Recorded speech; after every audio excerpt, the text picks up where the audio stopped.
3, 2, 1. Now we're here. Now we're here. Perfect. Okay. Why don't we just start real simple about who you are, what your name is, what your deal is. Yeah. So, so my name is Finn Hawley, and I'm fairly new to the whole this game, I guess, of like posting and stuff, everything. But people won't know you exactly as Finn Hawley. Yeah, right? So they'll know me as Striped Bass Hunt. So this podcast. So I guess we should talk about what the goal of this podcast is. So in my mind, this podcast is going to be like an informational, like how I fish. I mean, everybody fishes differently. So, but to me, all knowledge is power. Everybody fishes differently. All you got to, when I listen to podcasts or seminars or anything like that, I might disagree with a lot of the things that the person says, but at the same time, I generally take away a little bit each time when I go and listen to someone talking about how they surf cast, especially if they're successful and even if they're not successful. True. There's always something to be like there's a reason I don't do it that way. Why do I not do it that way? You know what I mean? Yeah, exactly. So this podcast is going to be how I fish, which is going to be different from how everybody else fishes, but it's going to be an informational podcast about how I fish and the tactics that I utilize, and different topics can be anything. I mean, I want to do some more science into like the fishery, exactly, conservation, things like that. Yeah, so it's going to be covering a very broad topic, and it's not going to just be striped bass, but under the umbrella of like fishing. Yes, basically. Exactly. Yeah. And more specifically under the umbrella of surf casting. And it might be surf casting for different species, but mostly striped bass, and that's kind of what I was hoping to produce. Do. Yeah, exactly. Yeah. So let's start super simply about like specifically who you are. Yeah. And how the whole thing started, like from the very, very beginning. Not of Striped Bass Hunt, like the Instagram that people are starting to know you by, but like you specifically, like way back. Yeah. When you first. Well, exactly. So when I first fished, or even before that. So, but who are am you I? First of all? So I'm a 16-year-old from Cape Ann, or specifically like the Manchester, Rockport, Gloucester, Essex, Ipswich, that area is where I fish. Yeah. And so that's like my whole thing when I'm fishing. I'm fishing in a spot that is not super well known for its big bass. I mean, it's just a random place on the coast that has fish. Yeah. But like do you remember the first time that you actually caught a fish? Do you remember? Yeah. So I remember very specifically. But even before... How old were you? Because there's that picture that, depending on our post-production skills, we might have Gus flash up here. At Sastrugi Films. At Sastrugi Films. But we do have photos of you as a tiny kid wielding a giant rod. Exactly. Well, I've been wielding a giant rod for a little bit. But so for me, I've always loved catching things, whether it be, fish or frogs and snakes in a pond or insects or anything that I always love trying to catch animals. That's like, I was like, that's what I want to do, is I've just loved catching things. And so, when I was like, as soon as I started fishing for striped bass, I was like, wow, this is amazing, because this is a pretty powerful fish. It's not like catching a dragonfly in the backyard. Yeah, exactly. So it's a whole new game from catching like a dragonfly or catching a bullfrog or a snake or anything, because it's like this thing actually pulls back. Like this is like, it was so much fun. So I remember my dad used to, like, he doesn't know a whole lot about fishing, but had would bait fish with sea clams or mackerel on the beach every once in a while. You're sort of like your average weekend person. warrior. Yeah, exactly. Yeah, like an average weekend everybody warrior. likes to throw a line in every once in a while. Yeah, exactly. Yeah. So he would always start out and fishing the middle of a sandy beach with no structure, no nothing. Just like went to the middle of the beach, cast it out, and just sat down with sea clam and just hung out and fished. And that's like what we do. We weren't very like successful ever. I mean, we didn't catch a fish there ever. And then what happened one day is we were snorkeling near the rocks. We were snorkeling. Yeah, me and you were snorkeling near the rocks. And we were seeing some striped bass swimming around. I'm like, that's pretty cool that there's some pretty decent sized striped bass. For us, decent sized striped bass were they were probably 28 to 50, you know, like 15, they were probably 20 like 15, inch. 20 inches. Yeah, like that. it was like, they were small, but it was cool to see, there actually are fish here. So one day I was like, my dad was like, okay, do you want to go fish with me? How old were you at this point? I had to be like 5 or 6. 5 or 6? Yeah, something like that. Okay, so like 10 years ago. I know, it's just so crazy. People are going to be like, yeah, so I was like 5 or 6, and then we went, I was like, why don't we try near where the fish were that we saw when we were snorkeling? So we walked over to the far left side of the beach that had boulders and rock cliffs. So we went as far on the rock cliffs as we could. Mm-hmm. And then we threw the sea clam in there, and all of a sudden we were just getting hits, and we were like so excited. We were like, there are fish nibbling on our sea clam, and we caught one, and it was like a 20-inch bass. And if we have the photo actually, it's somewhere again, post-production, possibly, maybe there, maybe not. And so we caught one, or my dad hooked it and handed me the rod, and I reeled it in or something like that. And then so we caught a bass, and as soon as I did that, I was like, oh, this is sick. So that whole year we did that, you know, every week or two we would go down and we would fish from that spot, and we caught bass. And I think that year we actually got a 28-inch bass. Yeah. And which is for those not initiated is the minimum keeper size. Yeah, exactly. And of course back then, I mean, we didn't know anything about striped bass fishing. So if we caught a keeper, which we would do maybe once a year, we would catch one keeper a year. Yeah. And we would keep it because why not? Back then. Yeah. So we caught one keeper that year, which was awesome. I don't know what picture that was. And then maybe we fished for another 3 years.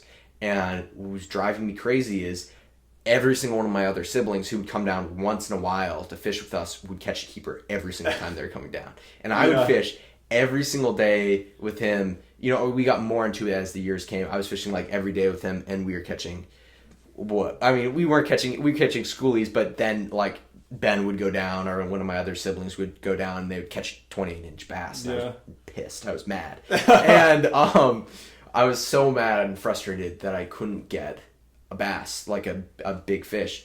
So we finally were like, it was like first trip of the season. We went down. This was probably 2 or 3 years after that. I was probably maybe 8. I don't know, something like that. And you're still, still like, well, how is your, at this point, like from the very beginning, like obviously you're extremely obsessed with it right now. Yeah. But from the very beginning, was it like the same level of enthusiasm, or did it just sort of build as you got better at it? You know what I mean? I mean, it definitely builded, because I really, really enjoyed catching them, but we weren't proficient enough at catching them that... So it wasn't quite as exciting as it is now. Yeah, exactly. Like, because it wasn't like we would get skunked every once in a while, because we obviously didn't know, okay, what tides are best, what winds are best. When we fished at high tide... So you said, like, what you were saying is that a couple years ago, at that point, had you progressed at all from like the sea clam business, or was it just or like did you know a little bit more, or like? So yeah, we knew a little bit more, and we were catching more fish. I mean, we figured out, okay, when it's on a falling tide, the fish are generally, we catch more fish. Yeah, that's pretty much all we knew. It was like, okay, and just right after high tide. Exactly, right after high tide, because we knew, okay, when it was high tide, it was actually slow, but when it was either end of it, it was fast. We had no idea why. Now we know it's because of the current that was pushing through the rocks, but we had no idea why at that point. And we fished in that spot at only high tide at that time. So I was probably 8 years old then. we went down as we were going to the beach. I was joking. I was like, maybe this will be the time I actually end up catching a keeper. Yeah. And sure enough, I caught like a 32-inch bass. Wow. And that was the biggest one. That was the biggest one by far. Right? Yeah. And then I think later that year you caught like a 34 and like destroyed it. But at neither that time, here nor there. Yeah. Exactly. At that time, it was crazy. Like I was super excited because we were down there. I was sitting there with my rod, and then all of a sudden it starts pulling off line because we have bait runner reels, so the line was going out, and I was feeling it going out, and I'm like, oh, this is a nice fish, and I hook set into it, and it's peeling line. I mean, I probably had my drag super loose. Peeling line, I'm like freaking out. I can barely hold on to it because I'm like 8, and the bass is like pulling out all this line. And I finally get it in. My dad's like, oh, it's probably not a keeper. It's probably not a keeper. And I was like, this is definitely a keeper. Yeah. And we finally landed it. And it was like 32 inches. Yeah. So that was like a big deal for me. And that's what really got me like hooked. Yeah. Like I was like that fish in particular. Yeah. I mean, it really, really got me hooked at that time. And so after you had caught that fish, in your head, was it like an immediate, like, I need to learn more? Or was it just sort of like you were interested in it and so it like naturally progressed? Yeah. You know what I mean? So I just got more interested in it. It wasn't like I was like super like this is what I need to do. It was like I didn't hit that until a little bit later, but that year we were at the tackle store, and we were talking to the guy, and he was like, oh, you should try this lure out, and it was a Daiwa SP minnow. And we took that. I mean, I didn't know how to cast at that point. I mean, I was casting and I was holding on the line for too long, and it was like cutting my finger or like hurting my hand. Yeah. And I was like, this is like not working. But I hooked a bass at the rocks, like right at my feet, like if a schoolie hit it. Yeah. And I lost it because it was so cool. Like, it was an immediate hit. Like I immediately hooked the bass. Yeah, as opposed to like sitting there waiting, with the bait or whatever. Yeah, and I saw it come up and hit it, and I didn't know, like at that point I didn't know how aggressive striped bass were and how fast they moved and how fast they would hit it and what it felt like. So when I hooked that fish, I was like, oh, this is awesome. Yeah. And so that was so sick. And I remember being like, yes, this is amazing. It's like, as in just fishing with the lures is way better than... Yeah, exactly. Yeah. And I didn't fully grasp that until maybe the year after, where I started fishing more SP minnows and a little like Castmaster spoon that we had for so many years. Yeah. And I started like going to that spot at low tide because you're able to walk across the rocks much better there. And I started to get, a handful of schoolie bass on a little spoon or on the SP minnow. And then probably a year after that, I started to get more into lure fishing, and I would go out and I'd fish with a lure a lot more, and I'd fish almost every day because we lived near the beach. So I was able to like get there and fish every single day pretty much. Even like basically every day the whole season. Yeah, right? For the whole season I'd fish pretty much every day. And then I like started to like, it was just magical because I was catching so many, like, I mean, I was catching, like, for me, it was so many fish, and I was used to catching one bass or no bass a single trip. So I was catching like 10 fish trip, and I was like, this is amazing. Yeah. And I was probably 10 at that point. Did it shock you that there were so many fish? Yeah, it did, because I didn't think it was like this, like that easy to catch the bass. I was like, wow, this is incredible. I'm catching 10 fish. And they were just like mostly schoolie bass. Yeah, exactly. Yeah. They were mostly schoolie bass. And So after you had that initial experience with the lures and you started like, fishing a couple of them or whatnot. Yeah. Was there a specific place you were going to like learn more about the equipment, or were you just grabbing random things off the tackle store shelf or whatever? Yeah, so I'd go to the tackle store. So then probably the year after that, I got really into it. We got a bunch of SP minnows, and that was like what we did is we fished. I was like 12 or at that point. It was when I really started getting into it. We had SP minnows. I think at that year maybe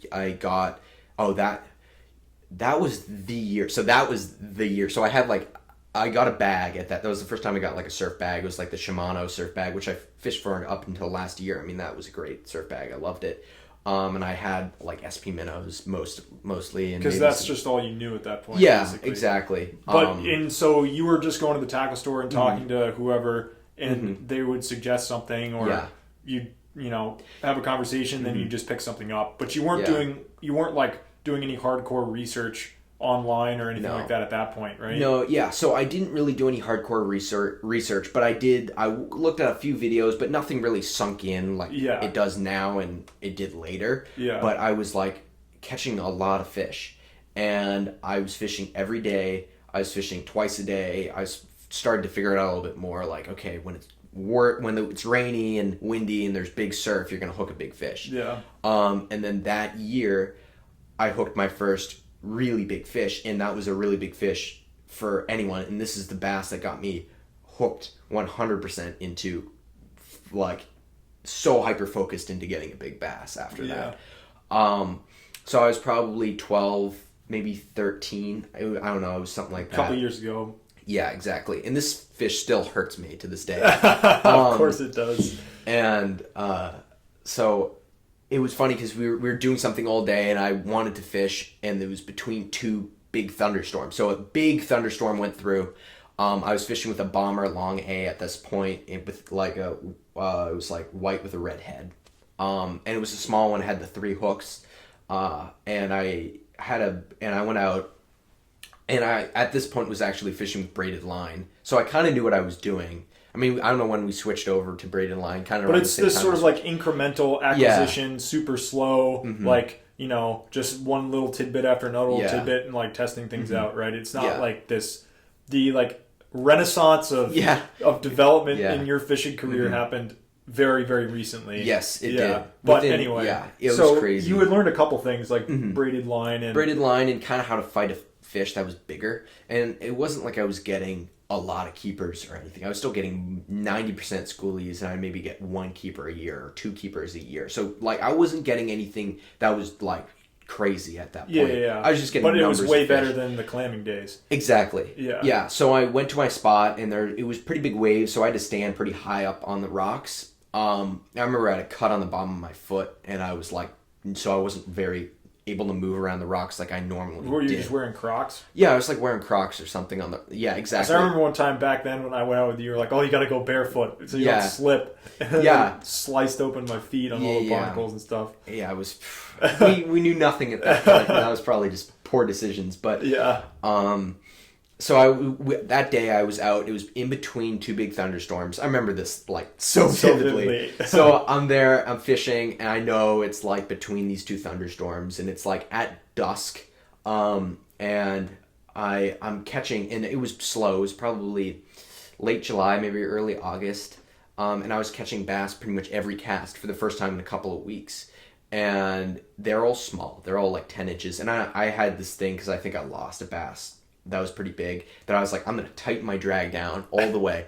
And I was catching like all these little schoolies, and then I was like, you know what, I'll loosen my drag. Thank God I loosened my drag. But I loosened my drag up, and I'm fishing, and there's a big boulder in the water, and I cast over this boulder, and I'm reeling it up towards the boulder, and then my plug stops.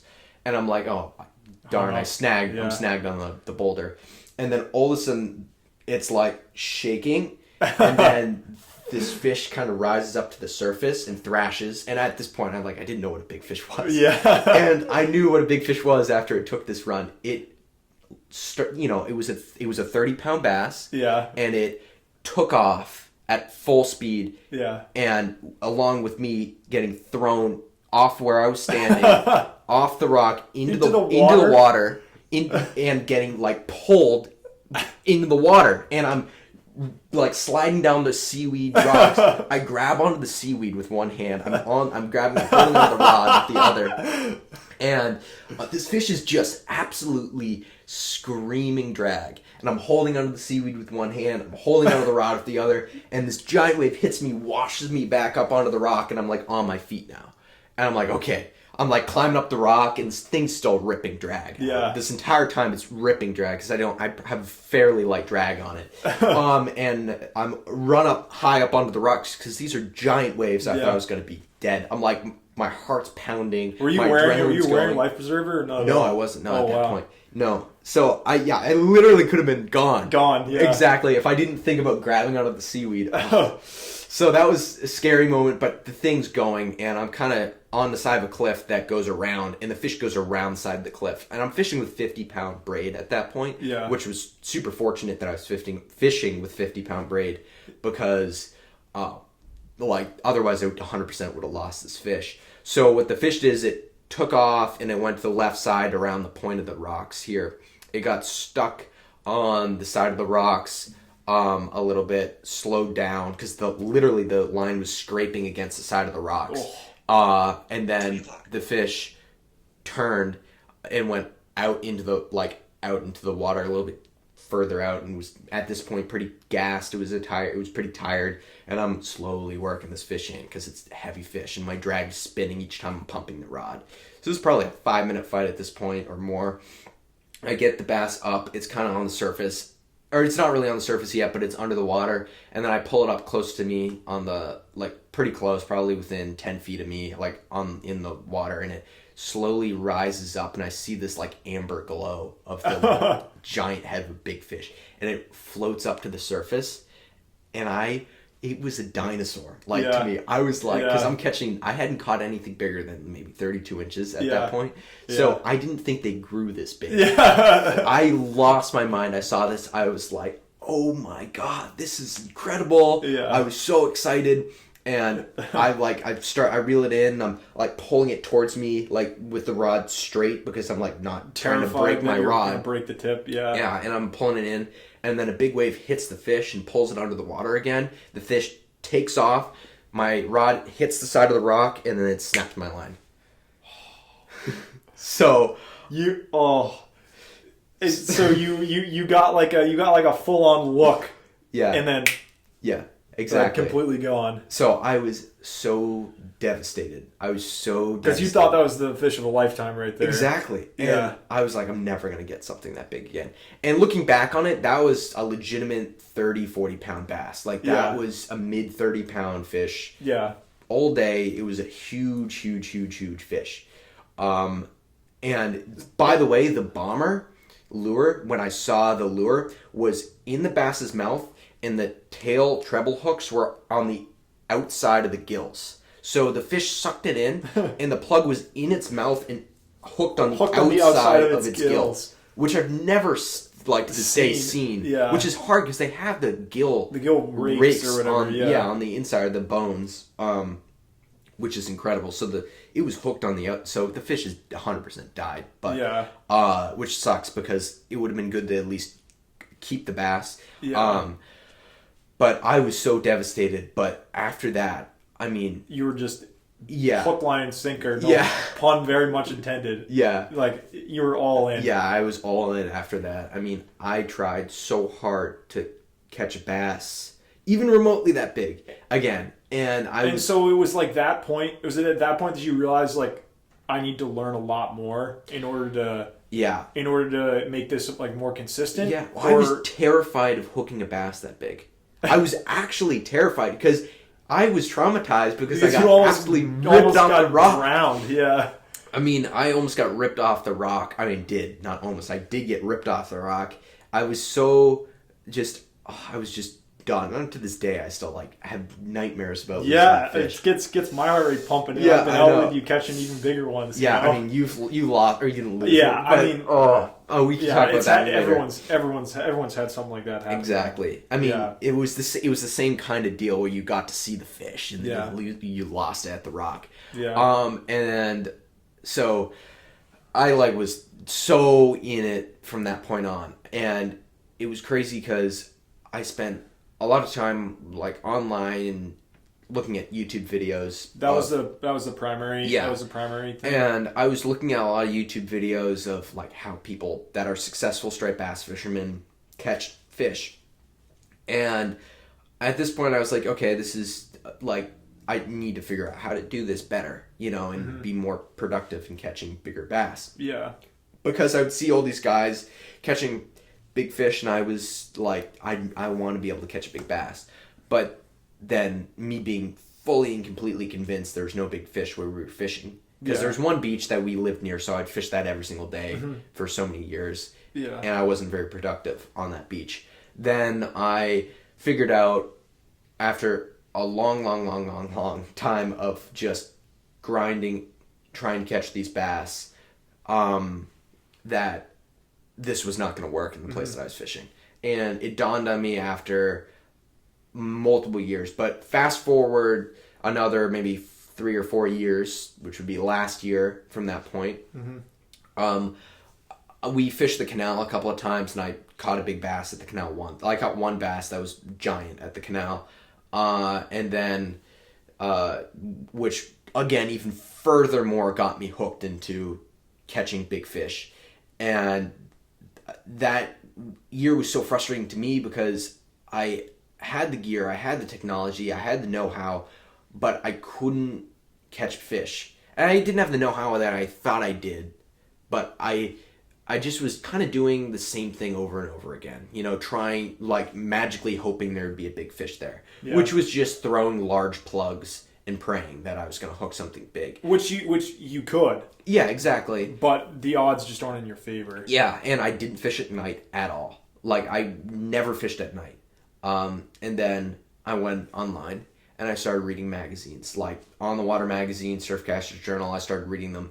Every day I read like 15 different articles, and I was just reading about countless different articles of people talking about you need to focus on the moons, you need to fish at night, you need to look at water temperature, like barometric pressure, current, and try to put those together. Yeah, you were just like a sponge at that point. Exactly. Yeah. I was such a sponge last winter and just fully trying to figure this out. I mean, I was not successful in catching a lot of big bass ever. And I, to that point, to last winter, last season, I got one giant fish, but that was it. I didn't catch anything that big. Yeah. Like, I probably got maybe 2 or 3 keepers. Wasn't it a tough year last year for a lot of people, though? Yeah, but this year was a tough year. It's tough year for everyone. That's what it says. Exactly. And it's the bass. There not being a lot of bass left in general. But it was a tough year last year for a lot of people. It was a tough year this year for a lot of people. But I mean, it shows you that like it could be a tough year, but the's still giant fish out there. You just need to know what you're looking for. Exactly. So I fished in the spot last fall, and I was throwing like super strike darters or something there, and I had a big fish follow me in the spot. It was not big, it was like 32 inches or something. Yeah. But it was like a nice fish, and it like hit it right at the rocks, and I was like, oh my gosh, it's a pretty big fish, and this was right at dusk. Mm-hmm. And then I was like, okay, this spot is gonna be pretty productive. So fast forward after countless of hours of reading these Surfcasters journals and On the Water magazine like articles on these people that are catching big fish, and then I'm looking at these rocks and I'm like, okay, that's a rip there, or that's current getting broken by a rock, so there's going to be a bass there, a big bass there. So I'm like figuring this whole stuff out. And that was stuff you would never looked at before. No, and I didn't know what I was looking for. And then I saw it and I'm like, okay, it's not like a rip, but like there's water pushing in a spot. Perfect. I mean, that's going to work. And we're back. And we're back. Sorry about that. We had some technical difficulties. Camera battery died, whatnot. Yeah. So if I remember correctly, we were talking about specifically you went out, and you were looking at some water stuff. Yeah. Okay. Yeah. So what I was going to say before the camera died, actually, I don't even know. I mean, it could have stopped recording before then, but yeah, whatever. Hopefully it didn't. Hopefully it did. We'll see. We'll see. So I was talking about how first time I really came out after after reading and watching and I'm talking about hardcore countless research. of hours of doing this. And I mean, we skipped a huge chunk, but like I thought about fishing, and I do to this point, like 24/7, every single exactly. And it's like, so everything that I do, I'm always thinking about how can I put myself in a better position to catch a bigger fish. That's everything that I'm doing. I'm constantly checking weathers and everything, the weather and the tides and the moon and this, that, and the other thing. And so I finally went out. It was spring. I was catching a whole bunch of schoolies to a couple bass. Like as soon as there were keeper bass, we were catching keeper bass because I figured it out. Like I was fishing perfect spots, perfect weather, perfect moons, with the right bait, the right lures, the right time of day. Yeah, and everything. Like I was making sure, and I fished 99% of the time at night because that's what I heard you catch big bass. and not during the spring until I knew there was keepers around. But as soon as I knew there were keepers around, I was fishing a lot at night. And all of a sudden, boom, I don't know what it was. It was probably May 8th, maybe, and I caught like a 33 on like a darter or something. And then it was like a couple days after that, I was catching keepers and stuff on top water plugs and spooks and all of that stuff. And I was catching a bunch of like 28, 30-inch bass. And then I looked at current in a spot, and I thought it was good. It was a hike, though. It was across a bunch of rocks, and so I went there. I saw great current, great, like, perfect water, and I set up there. I took, like, 2 casts. First cast, I hooked my biggest fish of the season at that time was probably 34 inches. It was a nice fish, and I'm reeling it in.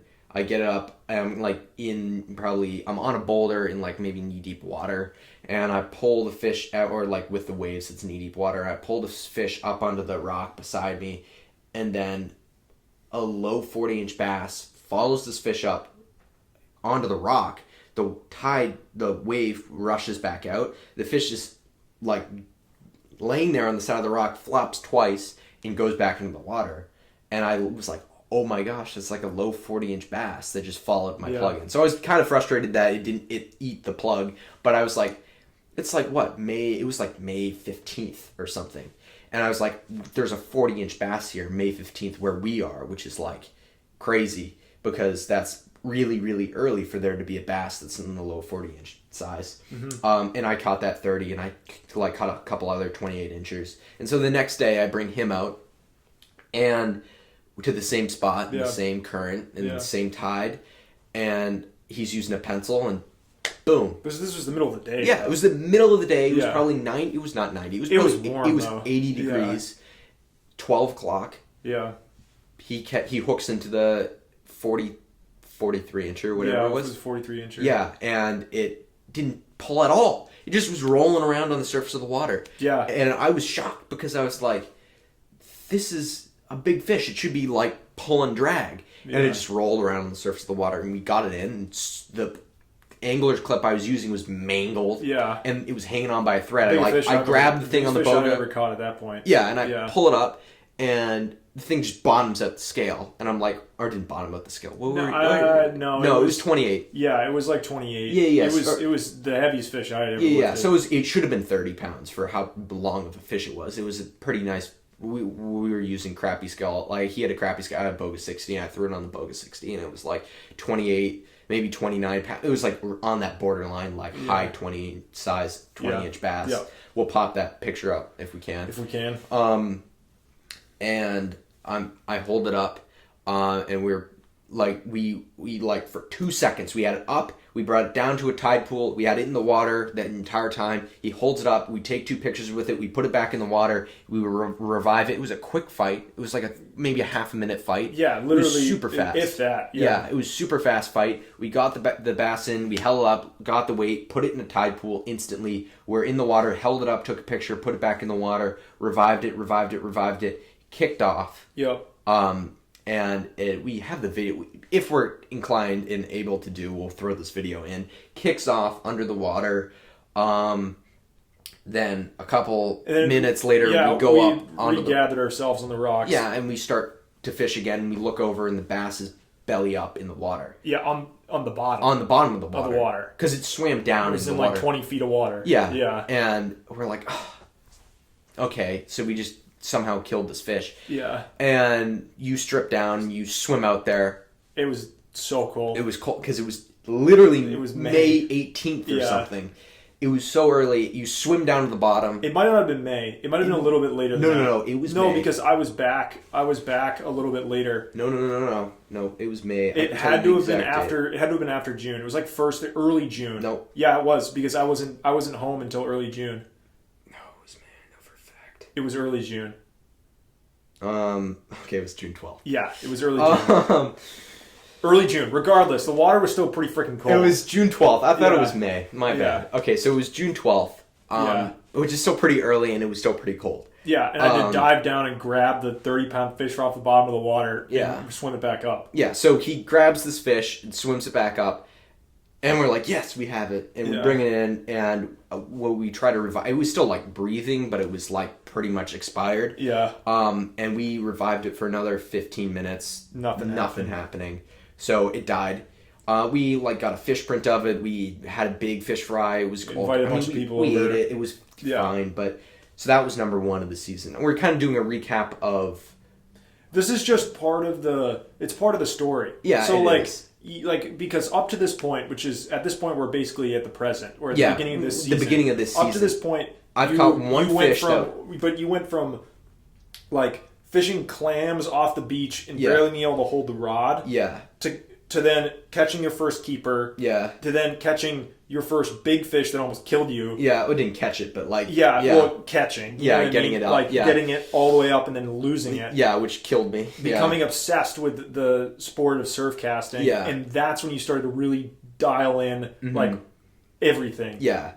But at this point, you had been dialing things in for so long, but had not produced results, Exactly. Until this start of this past season. Yes. And you were like, awesome, we caught a big fish. Yeah, exactly. Yeah. So what I'm trying to get across is this is not like I've been doing this for years, and I was never like, I feel like a lot of great surf casters and people that are good when they're younger are apprenticed into it almost. Like they learn from somebody, whether it be their dad, grandfather, family friend, anything like that. Like generally the person is like apprenticed into being a great surf caster.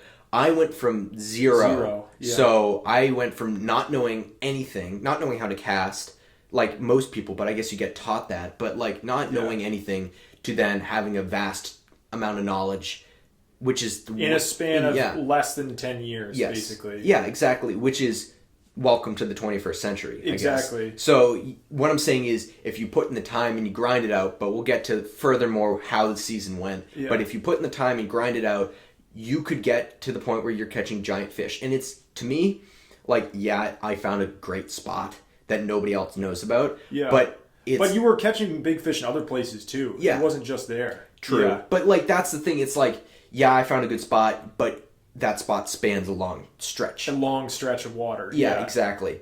And I haven't even explored 90% of it. I know that the spot that we caught that big fish in, I didn't catch a big fish out of that again that season. But I didn't fish it again until this fall again. But but then I fished it this fall, and I'm like, why haven't I fished this again? Because I know there's big fish there. But why fish there when I know the spot closer has bigger bass? Yeah. Or I know it has bass. But anyway, like... Regardless, but when you say that you were able to go from nothing to being what I would consider, because I'm as close to a lay person as you can get, what I would consider an expert. You said you grinded and grinded. Yes. And I just think that like it can't be understated. Yes. The ability, like you said, in the 21st century, there's like, as in today's day and age, there's a large access to information, and people are starting to put out things that you would never have access to before, unless, to your point, you were an apprentice or whatnot. Yeah. But and I'm using apprentice as in like... Yeah. Apprentice is a general term. Yeah. But you still have... Everybody has access to it, but the difference is that I think people need to understand is when you say you grinded for it, like... People, like, that term gets thrown around a lot for a lot of different things. You know what I mean? Like, I really grinded through that pizza last night. You know what I mean? Like, you legitimately are... The only thing you're thinking about is fishing 24/7, 365. If you're not fishing, you're watching fishing videos. Exactly. If you're not watching fishing videos, you're dreaming about fishing. You know literally. I mean? It's just an all-consuming thing. And then you're out there as every single day you possibly can be, in like hours and hours and hours and hours behind the reel. And so it's been it's been short, but the amount of hours that you've put in has been more than like a year's worth of hours for an average person. It's been multiple years worth of hours for an average person. Exactly. So it's not like I mean, yes, I'm super new to this game. Yeah. But it was crazy the development in this year from 0 to 60 instantly. Kind of way. Because it's like everything just started to fall into place this year. Exactly. Exactly. So the next 3 days later. 3 days later. We went out again. This was at night, though. This was at night, and this was hilarious. So this is the first time I legitimately fished with eels, because eels, exactly, like, they're great, and you can catch giant fish with them.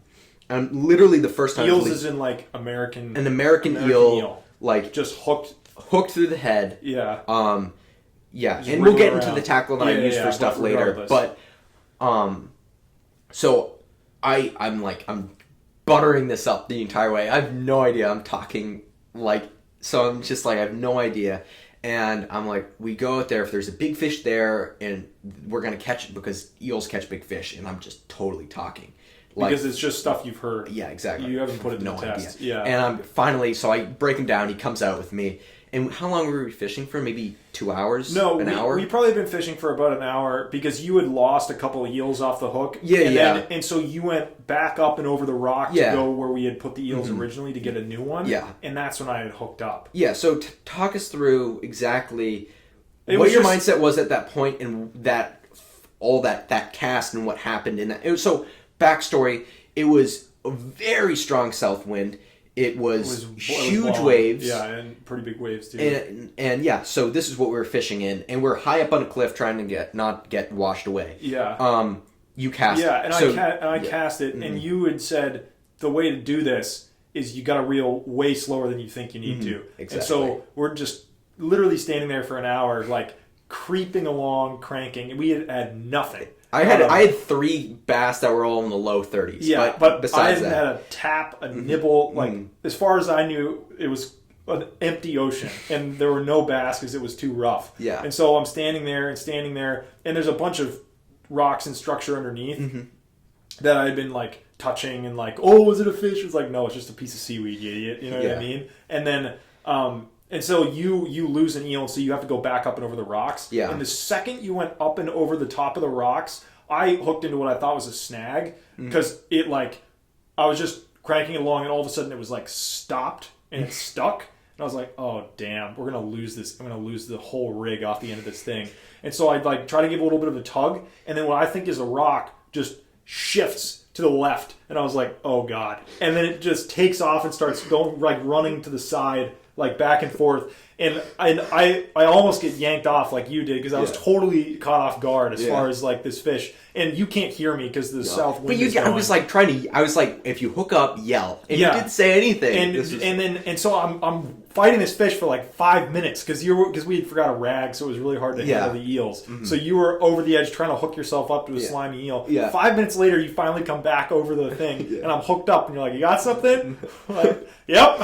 Yeah. And I was like, "How big is it?" And he's like, "It's massive." And so I like throw my rod. Not really. I like put my rod down. I run over, and I'm like, just be calm. And I didn't know he was fighting this thing for 5 minutes beforehand. So just be calm, go slow. We're going to get this thing in. And he's like pulling along. We're on a sheer cliff. And then you're like, come this way. So I start walking to the left. Yeah. And then it starts going the other way. And we're like, oh, we're going to go back. And so we walk back the other way. And I'm like, okay. Yeah. So I had him loosen up a little bit on the drag because I was like, I didn't want what happened to me that time happen to him where the fish takes off. And exactly. So he walks it over. I'm ready. I'm climbed down the rocks. These giant waves are coming up, and I'm trying to grab it. Finally, this bass kind of emerges out of the water. It was big. It was a 40-pound bass all day. Yeah. And it was a mid 40-pound bass. We had caught a 43-incher. I caught a 43-incher in a very similar location the day, 2 days before. Yeah, exactly. A day before, basically. Yeah. So I had a good idea in my head of like what a 43-inch bass looks like. Yeah. And this thing was so much larger than a 43-inch bass. It was probably close to 50 inches. Like, it was enormous. It was 48, 50-inch bass. So I like saw it. I grabbed the leader. I'm pulling it up towards me, and the hook just pops out. Yeah. The bass slides back into the water, and it's gone. But I touched the bass. So the first thing is I grabbed the leader. I touched the bass. You grabbed it with your hand. And it shook. And it shook. And I couldn't hold on to it. Yeah. So technically it was caught fish, or we'll use that term loosely. It was very exciting. Yeah. And we lost that bass, and we were pissed. But And then 3 days later, you took Dad out. Yeah. So it was Father's Day 3 days later or whatever. It wasn't 3. It might have been a week later. Yeah, but what do you? I mean, like June 12th. A couple days later is like June 5th, 14th, 15th. Like June 16th is basically Father's Day at that point. So it was Father's Day, and my dad's a much bigger fisherman than you. Yeah. At this, I mean, we would fish. I'd fish with him all the time. We would go because I'm just never around. Exactly, and we'd go everywhere and we'd fish. And so I was like, I'm going to take you out. It's perfect conditions. It was like a new moon. It was like perfect tide. It was like everything was perfect. And the wind was blowing the right way. I was like, I guarantee you're going to get big fish. It was the same type of night. Yeah. It was quiet. Yeah. It was actually not the same type of night, but it was quiet. It was not wavy one bit. It was... And by the way, the only reason I didn't dive in the water to grab his fish is because we were wearing waders.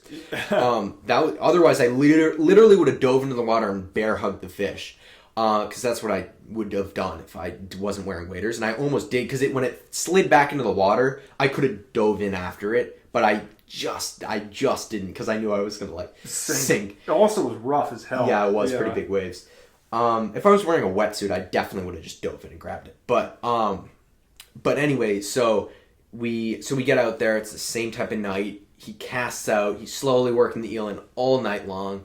And at the very end of the night, where like a couple of casts left, he hooks up and it doesn't move for a second. I hear it thrash out in the distance. We're in the same spot, and it just tears offline. And he's using a giant reel. I mean, he's using a Daiwa Dogfight with 80-pound braid, and he has it locked down, and the thing's tearing drag out.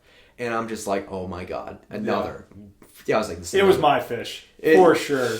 It was another absolutely enormous bass. And so we grabbed the stuff. I go up, I watch him, he's fighting this, and I was like, there's no way this thing's getting off, because he has giant gear. Like we're also using 80-pound fluorocarbon leaders too. Yeah. So there was no way. Everything was set up for a giant fish. There was because we knew it was going to happen, so we weren't super caught off guard. Knew it was going to happen. Yeah, exactly. Yeah. So, but he got it up to the rocks, and I dove into. I was wearing waders too. I dove into the water. I grabbed the fish. There was no way. It was not as rough. And I'm like, I grabbed the fish. I put my boga in it, and we're like, yes, we landed this one. We get it up. And we put it on the boga grip, and it goes to like 40 pounds. Like it was like a 48 inch fish. Yeah, another 48 inch bass. So it was like a low 40 pound bass. Again, we'll put up a photo again of it. And you'll see how steep, if we can put this photo up. I mean, it was so steep. Cliff. Yeah. And we get that whole thing like weighed out, and it was just amazing. And that was just the beginning. And we can go into some more stories of the season later, but that was... But this season, how many... I mean, like, rough estimate. I know. So I got 5 bass over 45 inches, and I got 3 that were 48 and 1 that was 49 inches. And the 49-inch bass was 48 to 47 pounds. So that was almost another 50-pound bass. Yeah. Which is like so the crazy. Season and then countless fish like 28 to 38 inch range. Yeah, I mean, it's been insane. Like I couldn't tell you the number of 40-inch bass that I've caught this year. Yeah. Like not to sound cocky, but I mean because it just is like this was after like multiple years of like hardcore commitment and grinding and through. This is the year where just everything just started falling into place. And it's crazy because like I posted so many pictures of these fish, and a lot of the time, I mean, there could have been a couple repeated fish, but the same picture. But 90% of those pictures were different fish. Like pretty much 100% of those pictures were different fish. There might have been a couple, but it's like every single picture is a different bass. So it's crazy to put into perspective when you're holding up the same fish and you're wearing the same gear, because it's literally the night after, and I'm wearing the same bathing suit for 2 nights in a row. Yeah, I don't have so many bathing suits. Exactly. And it's like a new moon, I'm catching like 4 bass. They're all like mid to high 30 pounds, and a couple are hitting 40. And there's many fish that I caught that were 40 inches that I didn't take pictures of. I mean, I went out one night and I caught 30 bass over 20 pounds and a couple that were 30s. Yeah. all on the Pumbaa plugs with Yeah. the guy that makes them, and we had a great night the other night. Yeah. Which is so like it's all like this fall was crazy with the amount of like 30-pound bass that were around. It was just insane. Yeah. So that was a season, and now it's basically winding down to a close at this point. Yeah, like exactly. There's a couple stragglers hanging around, but nothing crazy. But that brings us basically to the present, where all the way through. Yeah. So now you guys know it's like I'm super super new to the game, but I figured it out.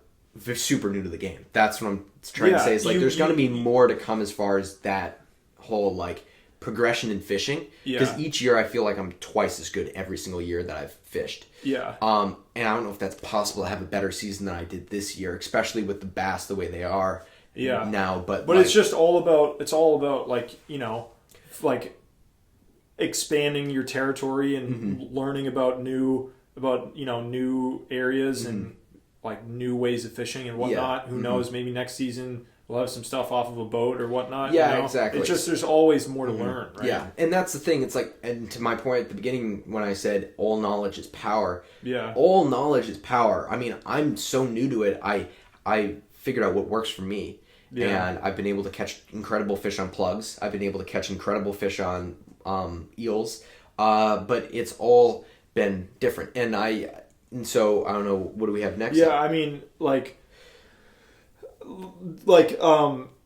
it's I mean, other than that being like your story, like coming up to the present. Yeah. Like as far as next season, like we just talked about it a little bit, but like, do you have any like legitimate like serious considerations that you're thinking about like next season's ideas? So here's very interesting, and it's so I don't know. So we have the documentary that we made of the year before this year, Coastline by Sestrugi Films. Who's our other brother. And he's going to be around this summer. So we're going to make a TV show series, like a TV show. Yeah. And with like sort of like regular episodes, I guess. Exactly. Yeah, with regular episodes of me fishing. And it's not going to be just striped bass. It's going to be all different. But exactly. But primarily striped bass. Is going to be striped bass. We're going to try to do some bluefin tuna fishing. So that's going to be the interest. That'd be exciting. Exciting. Because of Yeah. We have a friend. Yeah. We have a guy. Yeah. So who said you should come out and fish with me. Yeah. And he catches 700-pound tunas all the time. Yeah. So that's something that I've always wanted to do, and we're in like the best place to do it. Yeah. So we got to go out and try to get a tuna. That's something that's going to happen. I'm hoping to get on different fish.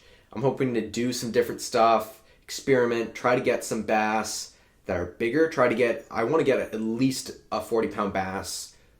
And the crazy thing is my brother was there when I caught a couple of those 40s to take pictures of. So that's where it's like the highest quality photos and the craziest, coolest like looking photos on your Instagram largely are his photos. Exactly. Of the stuff. Yeah. And we're like, okay. But the hard part is I'm way out and with the surf crashing on me 90% of the time. It's the worst. Hardest thing as Gus would say, the worst possible filming conditions are also the worst possible fishing conditions. Yeah, or the best possible fishing conditions are the worst possible filming conditions. Either or. Yeah. But what we're gonna try to get a 40-pound bass on film. That's like our big goal. Yeah. To get a 40-pound bass on film, us. From me hooking into it to landing it, because there's a lot to be learned. There's a lot to be learned, but there's also you can see that stuff at the canal or on a boat. Yeah. But I don't know of a single video out there of someone from the surf, hooking into a bass. And so talk about that's huge. Talk about your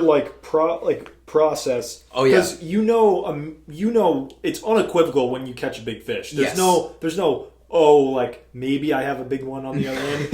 You from the couple that I've caught, and you caught an umpteen more than me. Yeah, it's unequivocal. So what's your like just walk us through what happens when you know you've hooked up to a big one. Well, so the like every single time you hook into and this is, unless you're fishing in super deep, I mean, I'm fishing in pretty shallow water, but 99% of the time you hook into a big fish, it goes like this. You're reeling whatever your plug or your eel or whatever you're fishing, and it hits it. It feels like it just stops. The fish, if it's big, will go up to the surface, thrash for a couple seconds, and then it will take off on a run. Generally, if it's a really big fish, it will go through 3 runs. It'll have its initial run, which it will rip probably, depending on the size. If it's over 35 pounds, it will rip about 25 yards of line with your Van Staal VS 250, which is this guy right here. Easy. Or 200, I mean. With that locked all the way down. Yeah. And I don't know a single person that fishes harder, like will fight a fish harder than me. Because I literally, I fish with 50-pound braid, I fish with 65-pound leader 90% of the time, whatever I'm doing. Because I've lost too many fish in the past, and I was like, I don't want, the only fish that we lost that was big, or I lost 2 fish that were decent. I lost one that was low 40s, which I don't really care about that much. But it was because of all the big fish that I caught, and then we lost his 40-pounder, which sucked. But that was not to a gear failure. Yeah. The other one that I lost to a gear failure, I was fishing with 50-pound leader, and it just snapped in the middle for no reason. Yeah. So I've fished 65 now. That's the lowest I'll go. Even now, I'm still fishing 65-pound leaders, and there's nothing bigger than a 30-inch bass around. Yeah. So I fished super heavy drag on. No matter where I am, fishing on a sandy beach, I'm still on a fish super heavy drag. So I have my drag locked down. The fish goes through its first 15, 20 yard run. If you can survive that, you pretty much have the fish, because then you can turn it, you can reel in it a little bit, then it's going to go for another run that will probably rip out 5 or 6 yards, and then you'll get it up to your rock, pretty close to you, and then it will try to pull again, pull like 3 yards of line, and then you can land them. That's pretty much the fight. If it's huge... Every time they do 3, or like... It's always 3? Well, if I have heavy drag, like I do, it's for your setup. For you, it probably took more than that. Yeah, I mean, I don't even really... I wasn't paying attention. But that's to the thing, it's like... For somebody that's like holding the rod, letting it run, then reeling a little bit like this without like absolutely leaning into the fish like I do, it could do more than that. But for me, it's taking 3 runs every single time. Every time. But if it's like close to a 50-pound bass, those runs can be way more. So the biggest fish that I hooked this season... Way more as in like each run is longer? Yes. Okay. Or there's more frequent number It's longer because it's harder to pull a fish that's that heavy in. Okay. And the crazy thing is I'm using the GSB Skinner rod, which is a 9'2", like medium lighter. I don't know what it is, but it's a light rod. And that's right. Relatively light. Relatively light for what I'm doing. And this is what I caught the biggest fish of the season on. And so that's crazy because this is a light rod, but I fish my drag super heavy. I'm fishing like really hard, but it has backbone to land it.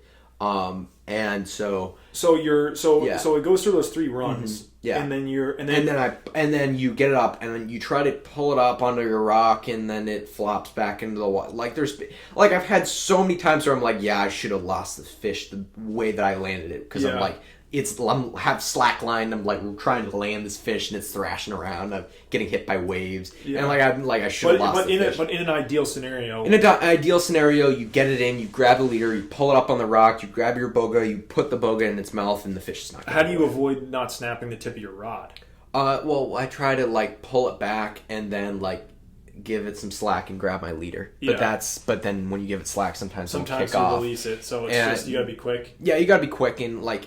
What I think is like if I can do that and get it to that point, unless you want to really take a photo of it, I mean, it's a quick release. You caught the fish. Yeah, exactly. You got what you wanted to get out of the bass. Yeah. So like you get it up there, and a lot of the times I make peace with like, okay, if I lose it now, it's like it's okay. It's okay. In your head. Even though we would love to get your fish because that's like one of the biggest fish you've ever got. But but regardless, at that time, especially if you catch like a giant, like the fish the biggest one of the season when I got that up, it was getting thrown, like I got washed further into the rocks, and I was having to get it, and I was getting hit by waves, and I was like, I thought it was a 50-pound bass, because it was huge, it was ginormous, And my brother was there too. So this fish, he was there filming. Yeah. Not filming. Actually, there is film of it later, but like not filming me hooking it and fighting it. But he was taking pictures at that point. Yeah. And then he switched over to film, and we did a little film of it. Yeah. But that was a mid to high 40-pound bass. When you're initially hooking into it, like most people, I mean, obviously you've caught a lot of them now, so it's just sort of normal. But most people would start to freak out. So what's that's going on. like, so what I thought a lot about, I was like, when I would always fish before, and we hooked into, over the years, we've hooked into bass that were up to 30 pounds before. Like, not me personally, but either my dad or my whatever would hooked into big fish, and we'd always lose them because we'd always freak out and we'd always make mistakes. Now, it's easier said than done to say don't freak out when you hook into a big fish. Yeah. But it's one of those things that's like, what you want to do is you want to focus. And you want to do, like, you're fighting a 40-pound bass with the same mentality that you're going to fight a 28, 30-inch bass, you would land it 99% of the time, which is how I fight them, where I don't freak out and I pay close attention to, is it going to get near a rock? Is it going to get and I try to, like, it's hard to explain when you're like, okay, lean into your rod, make sure you always maintain pressure. There's all these things that are going on. There's all these little things, but as a mental headspace, you're just breathing and just saying it, and just thinking to yourself, like, just act like it's a smaller fish. Yeah, act like, which is really hard to do because it's trying to yank fish. you off the rock. And that's the thing. It's like, if you want to land a lot of big fish, and the more I caught big fish, the more I landed big fish. Yeah. Which is part of the game. Exactly. But if I could think to myself in the moment and say, breathe and enjoy the moment and stop stressing about trying to land this fish. Yeah. Every single time I did that, I'd land the bass. Yeah. And because I would always be like, oh my God, this is a big fish and it's peeling drag and I can't stop it. Yeah. And I just got to be like, okay, take a deep breath. Yeah. This is a second in the time. Like, it feels like it's going a lot faster, and like a lot everything's longer than it actually is. Yeah. And you're sitting there and the thing is ripping out drag, and I'm just like, okay, so tense, and I'm just like, breathe, deep breaths, okay, let it go, let it run, it's gonna stop. Yeah. Like, it's gonna stop running at some point. And as soon as it stops, that's your first time you can really start to move it. And if the goal is to keep the bass as high in the water column as possible, because as soon as it gets down, it's gonna get you on a rock. Yeah, because do they actually, like, actively try They'll actively try to, like, if you've ever dragged a fish into a tide pool and you still have a plug in its mouth, they will go sideways on the ground and they will drag their side across the ground trying to rip the plug out of out of their mouth. So, like, it's just, like, completely instinctive. Exactly. Yeah. Yeah. So, like, it's the same way if you, like, because they don't know what's going on, but they're going and actively scraping their mouths on the thing. Like, not because I put them in pretty deep water and you give them slack and you let them swim around. You see it with schoolies. They'll swim around. A lot of the time, they'll go down and try to scrape the plug out of their mouth. Huh. I saw it yesterday. I was literally seeing this, and I'm like, this is what happens when you hook a big fish. It does the same thing, except that it's just pulling drag.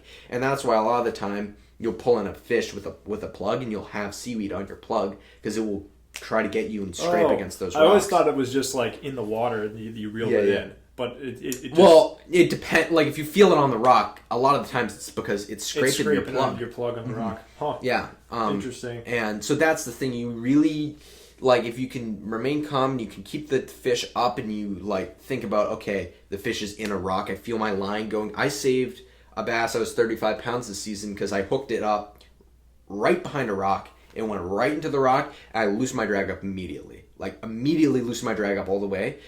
It's very hard to cut 50-pound braided line when it's not. With scissors. With tension. Yeah. Yeah. So when it's loose, you can go like this, and it's not going to cut. Yeah. So you can go on this. It might cut. I mean, it's going to be better. You're motioning to I'm motioning to the fluorocarbon leader, but which I do like because it is abrasion resistant, but it's really hard to break loose line. I know, like, John Skinner talks about this in his YouTube videos. Yeah. But so I'm not claiming, like, this is, like, something that I've done. Yeah. This is a thing that has been tested by other people. Yeah. And again, taking knowledge from other people, taking bits and pieces and from other people's work and apply it to your own situation, because for where I was fishing, there's nobody that like does videos or really writes articles. I mean, there's a few, but it's not like.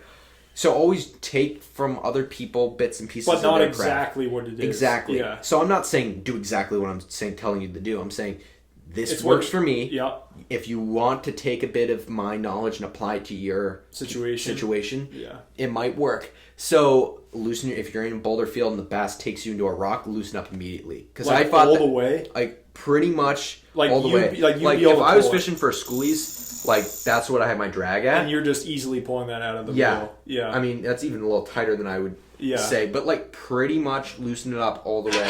Yeah. Your rod's going to fall. Good. But pretty much loosen it up all the way because you want that bass to... There's two things that are going to happen. You want to keep enough pressure that you'll keep the hook in its mouth. Yeah. Generally, the rock will do that for you. But what will happen is you'll have it there. Hopefully, the bass will get stuck, be there a bit, feel that there's pressure from that side, turn and go in the other direction, and it will untangle you. Yeah. And I fought, and what happened this year is I hooked the bass up on a plug, took me around a rock. I fought it for probably 10 minutes. It was hit against that rock for about 10 minutes. I had loose drag. I was slowly pumping, and eventually the bass swam out. And I was able to get it up and tighten my drag back down. Not a lot, because you don't want, if it's frayed line, you don't want to snap it. I was able to get it up and land it, and it was a good 30-pound bass, good 35-pound bass in the boga. So it is a tried way that helps you land a big fish. Yeah. Yeah. I mean, so, and you're doing all of this almost always at the dead of night. Yeah. So, but do you so? Before you talk about like why, why you want to fish at night, like you didn't fish at night in the beginning. No, ever. I hate fishing at night. Really? I hate fishing at night. But at the same time, why do you hate fishing at night? Because I hate the dark. Because it freaks me out. And I mean, like, I don't get, and the more I've done it, like, I don't get freaked out anymore. But when I would do it last year, I was like, I would always just be freaked out and always like paranoid in the dark. But I feel like that's kind of just a thing for everyone. I feel it's sort of natural for most. It's a survival instinct. Yeah, I know. Yeah. But so I hate fishing at night. But then so you wouldn't recommend in the beginning somebody trying to fish at night. I would, but but that's the whole thing. Like it's trial and error. When you have a headlamp on, it's like you're during the day. Like you can see where you're going. It's just that you can't. It's like you can see where you're going, but you have no peripheral. So yeah. I've heard that if you, I mean, obviously it's not really possible because you have a lot of stuff in your hands usually. But if you hold a flashlight like in your hand, then instead of the beam coming down and it being flat with no depth perception, if you have it on your hand, it's at an angle, so you can easily tell. So as far as lights go, I fish a lot at night. Okay. But I hate fishing at night. You hate fishing at night, but. I suggest it to someone? So this is what I'd say. If I was like my skill that I am now, would you say go fish by yourself at night? 100%. So if you can cast proficiently, and you are able to walk across rocks proficiently, you're allowed to fish at night in my book. Okay. So that's the thing, because you don't want to, or I would guess cast. I'd say if you can fish proficiently in general. So if you can tie plugs and everything, if you can tie a plug, cast, unhook a fish, and like fight fish, and you feel confident with that, and you're like you're able to navigate around it. If you're wildly overweight and you can't walk across the rocks, don't do it because you're gonna hurt yourself even during the day. But if you're fairly confident walking on your feet, or you've been doing it a while, I mean, I've taken people out that can't even feel their feet. Do you recommend like going? Do you ever go to a location for the first time at night? That's it, or do you always? I would not. That's the one thing I would say I would not do. Don't go to a location at night for the first time, because here's for the crying out loud. Okay. And they won't be able to hear that. Anyway, so you wouldn't recommend going first time? Because for two reasons. One, you have no idea the structure.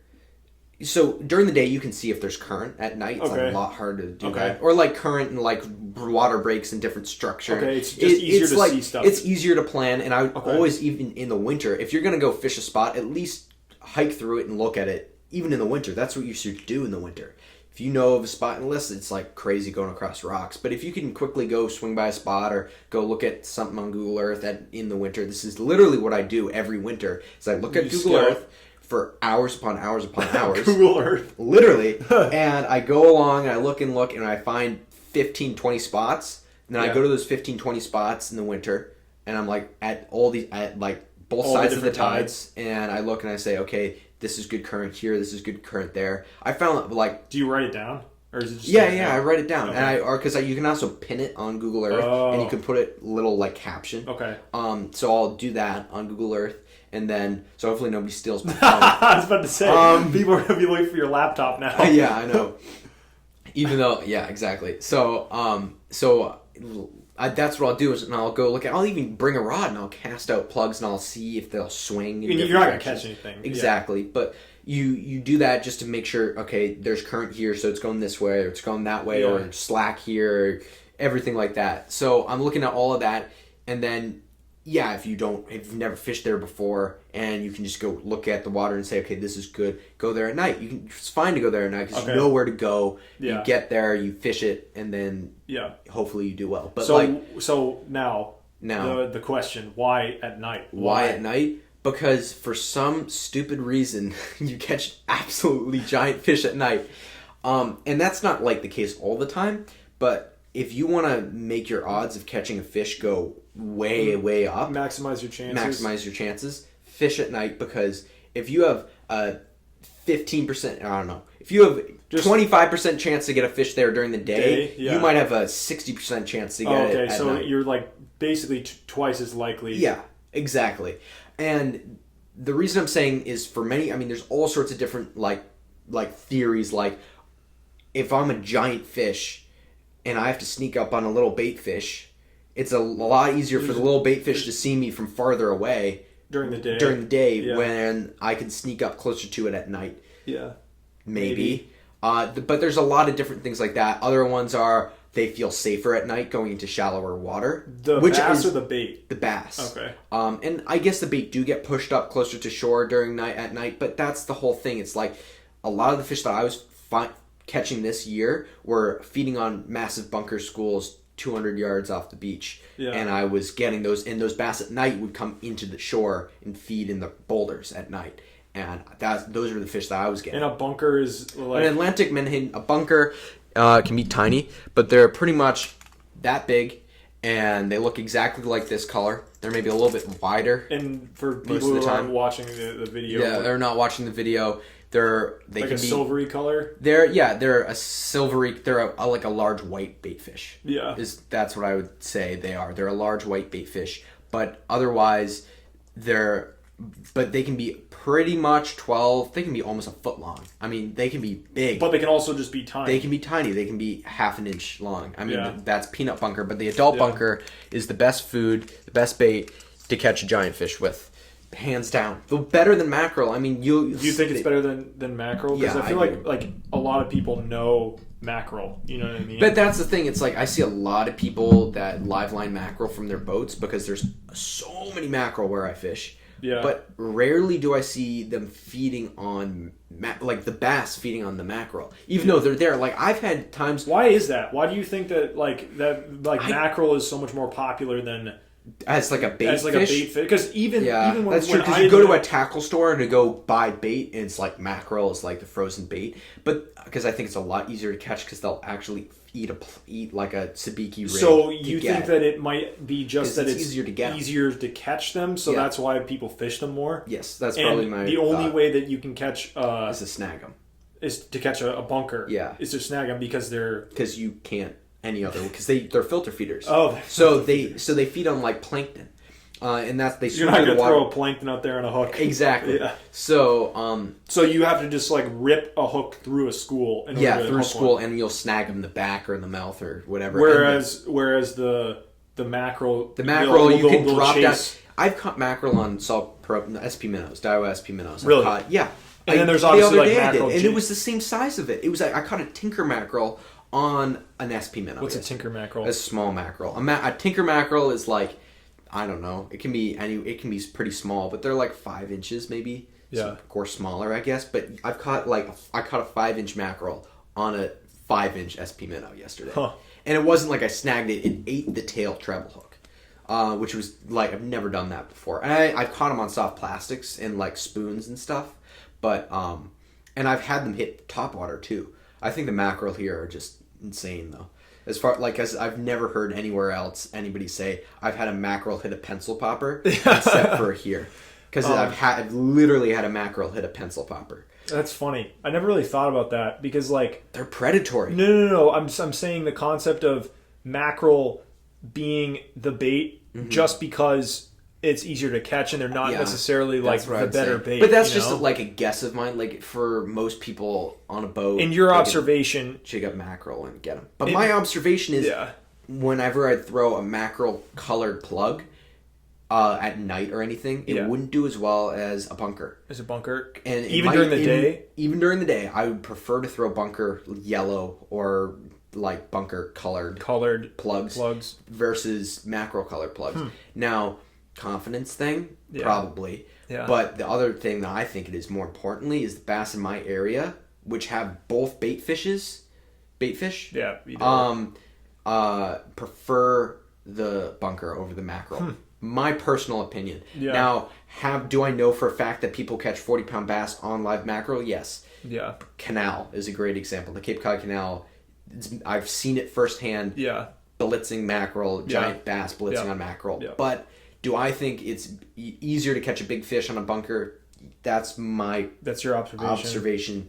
Could be wrong, but you know. So you fish at night just because you think it maximizes your chances. Yes. Of catching a big bass. So much more difficult in the other way. It's so much more difficult to trick a big fish into hitting a plug during the day than it is at night. I think just because it sees that profile at night and it hits it. But isn't there some advantages where like during the day they can also see better? Yeah. So then the other advantage is a pencil popper or a spook or a pencil popper is probably one of the best big fish lures. Top water plug. Dances side to side on the surface. This guy, right?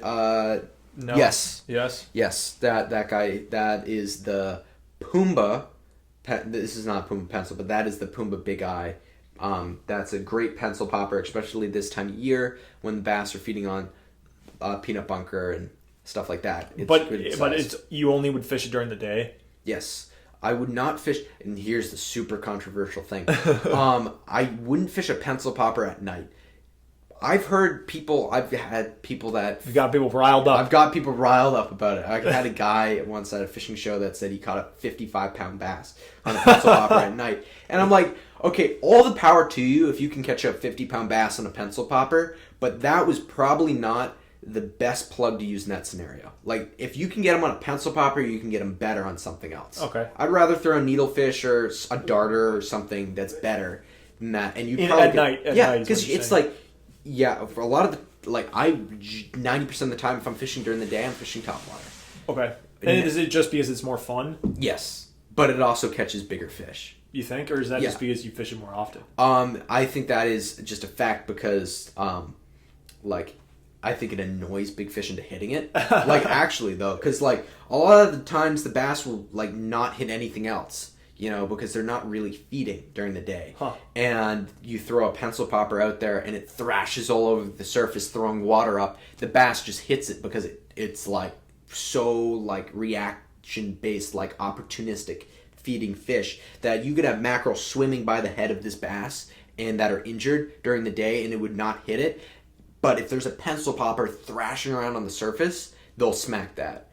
And sometimes you can get bass riled up doing that. Like the other day... I was throwing something like this during the day, and which is just a small spook style plug, and I had a mackerel come up and hit it 3 times. Then I had a bass that was probably 35 inches hit the mackerel and stun it on the surface of the water. Not my plug, the mackerel that was trying to eat my plug. Then I had a bass try to eat my plug. Then I had an even bigger bass that was probably 35 inches eat the mackerel on the surface. So, it was that's the whole thing and I wasn't even throwing mackerel-colored plug. I was throwing something that was tiny and looked like a peanut bunker. But so it's They're such weird creatures when it comes to like keying in on like bait. Okay. So it's kind of hard. As a general rule of thumb, you'd say consistently bigger fish at night, at least here. Yeah. Consistently bigger fish at night. Mm-hmm. But if you're going to fish at night, you can't use topwater stuff. Yes, so that's the thing. It's like if you're going to fish at night, fish something under the water because the bass, they're going to look up, but they're not going to be able to, and this is the whole pencil poppers, they're not going to be able to follow the pencil on the surface as well as they would during the day because they could see it. Yeah. And yes, they have good eyesight at night, and sometimes when it's a full moon, it is super bright. And you have a chance. And you could, and I'm sure you could get them on a pencil at night. And I have a great example of it. One night I was fishing on a new moon. I thought I had seaweed on my darter. I ripped it up to the surface. I was actually reeling it in as fast as I could on the surface of the water. I had a 30-pound bass leap out of the water, land on top of my plug, not get hooked. So I paused the plug, which was a floating plug, and the thing hits it again, and I hooked into a 35-pound bass. There you go. So it's so like it tracked it on the surface, and it was probably like, oh shoot, this bait fish is getting away from me. I'm gonna hit it, which is probably what it thought. But it was like somebody took a picture and went behind my thing. It was so streamlined. It was just like, shoo. And it was super bright, and I saw the whole thing happen. And it was a giant fish to do it. It was probably 45 inches. It was huge. It was a big bass. And it just like perfectly leapt out of the water. But your recommendation is daytime, topwater. That's my thing. Like go-to is either pencil popper, or I've really, really gotten into the walking style plugs. We have the Magnum Walker, the Pumbaa Pumbaa plug Magnum Walker is an incredible. Both sizes. This is the small size. There's a bigger size, and the bigger one is an incredible big fish plug.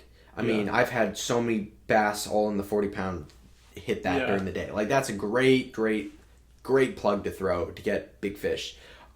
That's, like, exactly what I would throw during the day is either some sort of a pencil popper, some sort of a walking plug on the surface. Yeah. Personal preference, obviously. Yeah. But, like, that will call the bigger bass. Like, if you're content catching schoolies... Then go SP minnows or whatever. But even the smaller Magnum Walkers here, those are great for schoolies during the day. And sometimes it's super choppy water and you can't throw a pencil. But at the same time, sometimes it's super windy and choppy water, and that's the only thing you can get them to hit on. Yeah. I was throwing a pencil popper the other day, or I tried everything, bucktails, like SP minnows, everything, throughout the Pumbaa pencil.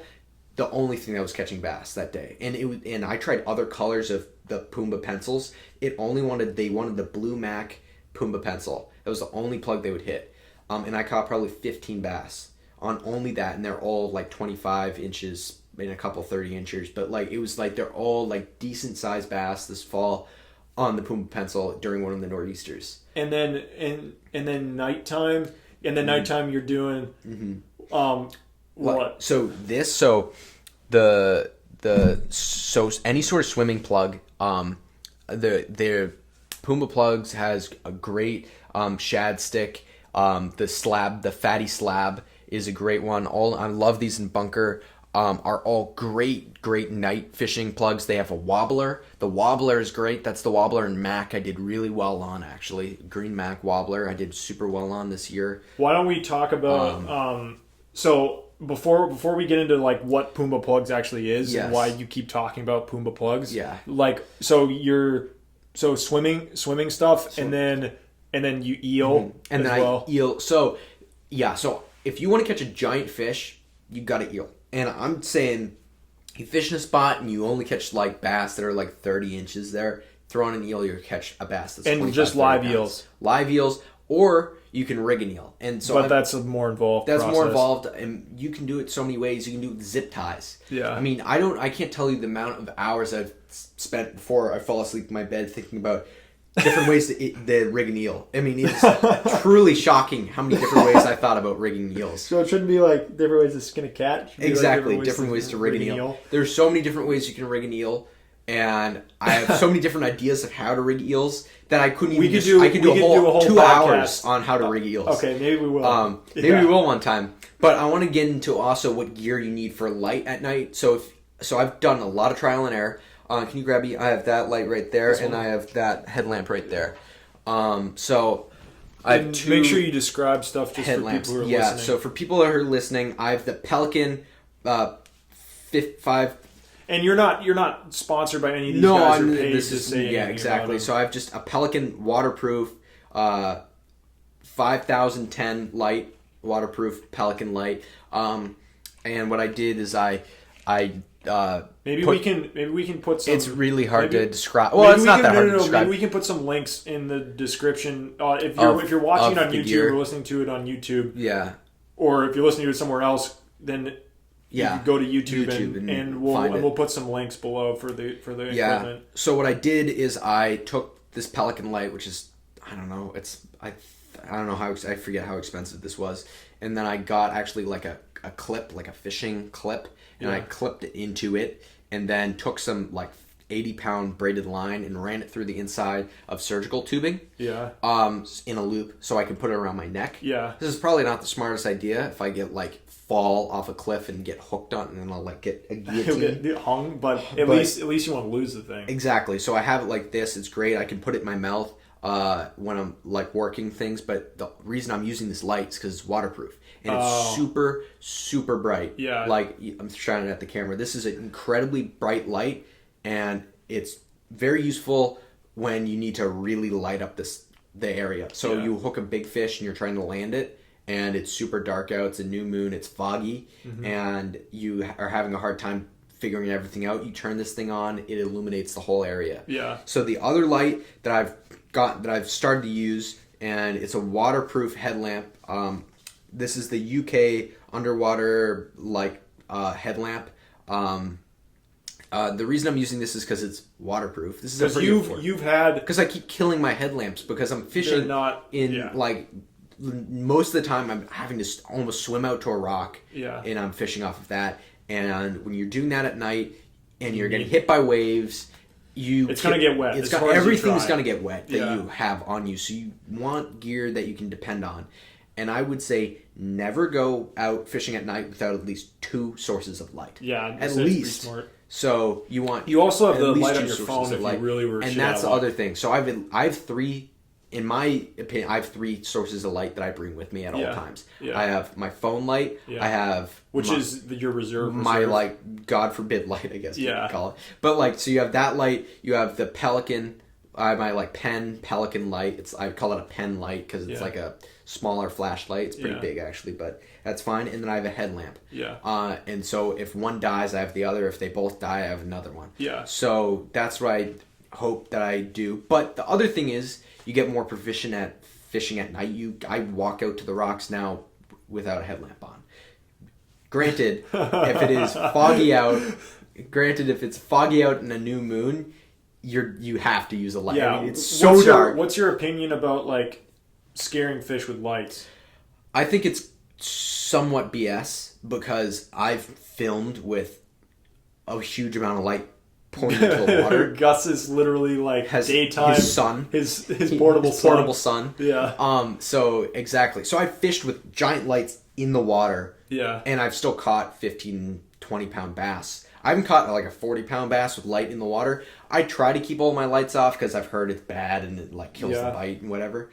I think it's somewhat crap because I've also fished with people where it's hectic and they have to have a light on. We've had to have lights on, and yet we're pulling I've gone on to bites where we're pulling 30-pound bass every single cast. And we have lights shining in the water. The bass are 5 feet in front of us too. It's not like they're way out there. Literally hooking into 30-pound bass at our feet, and we have our giant headlamps pointing into the water.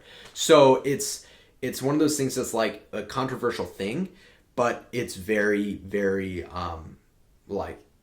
personal and confidence based, which is 90% of fishing in general. And the other thing I'm going to say about confidence is my personal thing is I've made it a goal to never have superstitions, because that's going to absolutely kill you. That's so funny because superstitions are a huge thing in fishing. I know. So to me, if you can go with no superstitions and say there's nothing that's to me it's like baking. Yeah. You have the right ingredients, you can bake a cake. Yeah. You have the right ingredients, you can catch a 40-pound. Yeah. You can catch a 40-pound bass. It's literally the same thing, in my opinion. Yeah. And the other thing is, keep a fishing log. And it doesn't have to be an in-depth thing. It can be wind, tide, and moon phase. And that's all you really location. Need. And location, I guess, yeah. Wind, tide, moon phase, and your location. That's pretty much all you need, and you should be pretty good. You can go more in depth and go water temperature and barometric pressure and all of that descriptions stuff. Of... Yeah, descriptions of different things. And that's better. Yeah. But you can have those couple of things and you can pretty much figure it out, and bait patterns and all of that. But so far as lights go, that's what I say. And we'll try to link them below. Yeah, we'll try to link them below. You can check them out. And then but let's talk about so back to what we were talking about what you're fishing at night. You're fishing swimming plugs and eels, lot of swimming plugs of various kinds. Yeah, anything exactly. Else? Even both combined, eel skin plugs are another incredible thing, which we can talk about. Which we're another working podcast. On. Yeah, it's just another thing I'm working on with Joe from Pumbaa Plugs. So let's talk about Pumbaa Plugs, because you keep talking about them a lot. Yes. Just for folks at home. For folks at home. Yeah. So Pumbaa Plugs is if I could, I would read the mission statement right now, but I'll look it up while you're talking. So Pumbaa Plugs is well, I just talk about like your involvement with Pumbaa Plugs. Okay, yeah. So I'm a pro staff member at Pumbaa Plugs, but they're a very interesting company in general because they do it so differently than every other plug company out there. There's not a single plug company that does it like them, because they have all environmentally friendly, and like healthily sourced. So you want me to read the mission statement? Yeah, read the mission statement. So their mission statement right off of their website, and it's Pumbaa, Poombah, plugs, oneword.com. Oh, we can also link it below. Yeah, we will. Their mission statement is to lead the production of quality plugs and lures using environmentally sustainable, responsibly sourced materials to eliminate harmful impact on the oceans and marine life, to support the protection of oceans and marine life through a percentage of profits donated to organizations dedicated to that mission. Mm-hmm. And their vision statement is, we envision clean oceans, free of pollution, supporting vibrant marine life, protected and sustained by those who benefit most. Yeah. So if you're talking about, we need to have a sustainable fishery for striped bass because the striped bass population is dying. Agreed. But furthermore that, we're talking about Atlantic menhaden or bunker or pogies, whatever you want to call them, which is what we've been talking about as the bait fish. They're a filter feeder. Now, with all the plastic that we have nowadays that gets grinded up, turns into microplastics, all the filter feeders in the ocean it accumulates are eating them. Yeah, so that is a huge killer of so many. It's poisoning the bass, or it's poisoning the bunker, which is getting eaten by the bass, which is poisoning the fish. So that is a big, big problem. So if you can have a plug that has naturally sourced like epoxy and paint and metals and everything that's not harming the environment, that's huge, because that's going a step further than releasing all your bass, because that's not only releasing all your bass, but maybe saving 10 others. Yeah, well, I mean, if you want to read more about, there's more details on their website about the issue and whatnot. But at the end of the day, like, I think it's like great and all, but like, if the plugs don't actually work, then what's the point? You know what I mean? That's the other thing. So the plug. So when I was going into this, I had no idea, because I'd never used his plugs before. So I've never used his plugs. He reached out to me. We started working together. And I immediately fell in love with them because I started catching a bunch more big fish on them instantly. Yeah. So and you've been helping develop. Yeah, so I've been helping develop a couple of plugs. One of them that we did super well on. We're messing around with different weights on the Magnum Walkers and stuff like that, but which have been doing well. The Pumbaa Pencil is a great plug. I've fished with all of these, and we're developing Danny plugs and stuff like that we're doing so well with. I guess I just wanted to like throw that out there, because you keep saying Pumbaa plugs, plugs. Because I work with them, and I really believe in this product, in the fact that it catches. All their plugs are great. I love the hardware on their plugs, because number one, depending on how we're trying to get this, so the thing is, I fight my fish hard. I've already said that I lock my drag down on my Van Stall, no matter if I'm fishing, a eel or a plug, I have my drag locked all the way down every single time I fish. So what does that mean? Bending out hooks. Now, I've been so lucky this season, and I've not lost a fish due to that. Although I've bent so many, I have a handful of hooks on my desk right now that are mangled. Yeah. And so and they were 4X strong hooks. So now I've trying to get, and we're gonna either make it an option on the website to bump your hook strength up to 6X strong. It's hooks, something in the works, yeah. Which is something in the works. And that's the thing. So now we're trying to bump up 6X strong hooks on a lot of the plugs because we want it to be as hard as possible for a giant fish to bend your plug out. Yeah. And that's something that a lot of companies use 4X strong hooks for their plugs, but I don't know of a custom plug company that's making 6X strong hooks on their plugs. And so anyway, that's a thing that I'm super excited to be working with this company, and they do a really good job with their plugs as well as they're doing it in a way that is different from anyone else, and I think is something that we need to look in the right this the direction. Needs to be done more. Exactly. More companies to be if we can get even one of the bigger companies out there that make lures, that make custom plugs to try, or not custom plugs in general, but like I think like anything just in general, like manufacturing anything related to the fishing industry should have some sort of environmental bent to their mission statement. It should be, because if you think about it, like I'm such a new fisherman. I'm really super new to this game, and they might not be around for another 10 years. You're going to see the effects of any. I will very soon, and that's the thing. Like if we don't do something, in the next 10 years they could be gone. Like that's like how scary it is right now. Now, at the time that this is all going down, we're making the podcast. There is a bunch of regulation changes that are happening, which is a whole other podcast. Worth of stuff. But so that's that. I guess. And so should we do some gear stuff? We can do some gear stuff. So you've already talked about. I have two. You've already talked about lights. Plugs. Talked about the plugs that you like to use. Should we talk about the plug bag that I use? Yeah, sure. Why not talk about the plug bag? So the plug bag. Don't need to lift it up. Yeah, I don't need to lift it up. The plug bag that I use is like I should know this. But it's a 3.5 tube ODM plug bag. We'll link it. Hopefully. Exactly. Yeah. I should know that. Is it more than that? I don't know. I forget. I don't even know. But it's great. It has a spot for like soft plastics and bucktails in the front. It has a spot for plugs in the middle. It has a place where you can put your water bottle or your already tied leaders right there. It has another little spot which is a smaller tube for your plugs. I love it. It's durable. I think it's been. How long have you had that one? I've had that for a year now. I've fished for the season. You fished. I've fallen on my bag multiple times this year and it hasn't broken. Yeah, which is good. You can see that I've scuffed it up a lot. Yeah. Would you recommend bag for? That seems to be a great bag. No. Would you recommend bags in general? Yeah. When in your fishing career would you say it's worth investing in getting a bag? If you fish if you have enough plugs that you can't carry them around like in a backpack, you should invest in that. But not that in general. There's other cheaper ones. The Shimano bag that I was talking about earlier, that was a great one. I used for many years. The only reason I switched over to that one is just because I wanted more storage, mostly, and because I just fished way too many plugs. Yeah. And I want one for every single time of the day. Yeah. In my bag at all times. Yeah. But so then I also do surf belt, which I should.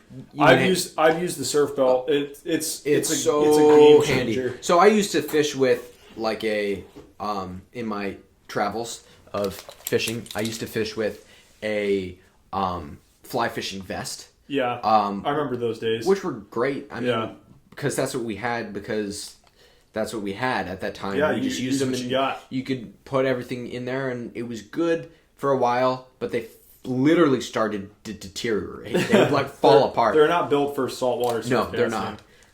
So I have an ODM surf belt, and the only reason I have two ODM things is because I happen to have two ODM things. But I honestly think, legitimately, and I'm not getting paid to say this, there is no better belt than this ODM surf belt right here. Yeah. And the only reason for that is the clip into this belt has a magnet, and it just clips in like that. Yeah. And it can't. It doesn't come undone, and then it has a little piece of Velcro that flips over, and you're fine. It's not like you have to it's not like a weird belt that you have to fold the line, the material in and out, and tighten it down.